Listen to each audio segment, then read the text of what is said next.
One of the key things to look out for in Filipino literature is through their topics. What is the aim of the story? How can it affect the people around them? What interests you to read a story? Modern literature draws its inspiration from the past. They took the classical way of telling stories and then adapting them to our present. Take a classic lesson of Rizal's life, for example. On June 19, 2018, Rizal's 157th birth anniversary, a manga about Rizal's life was released. This interests a lot of young Filipinos to have a more interesting take on learning the history of Rizal.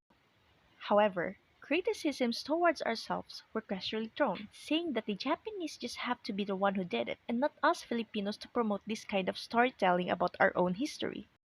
Unfortunately, although Luciano B. Uyan already made a comic about Rizal's life in the 90s, it was not given enough attention.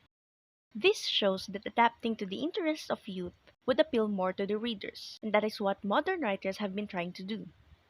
Having a sense of identity, exploring history through human experience, which is what we see that the Rizal manga is doing, exploring how technology would turn out in the future, or just approaching different common themes in a different way. The way of writing would also change from the classical way. Instead of abiding by the rules of how and what to write in a story, modern writers would focus more on being able to express and convey the story and the identity of the characters.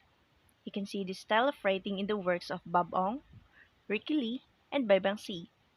The poems of Maria Cecilia de la Rosa are also the perfect examples of 21st century literature as she conveys a different flavor and turn to her work. Modernization led to a decrease of print media, but innovation and hunger for information paved way for the 21st century literature to rise. Genres, themes, and voices adapting to the current technology and awareness. It isn't surprising to see innovative and creative write-ups to pop up. This just show how people, especially Filipinos, were able to adapt and be creative through literature.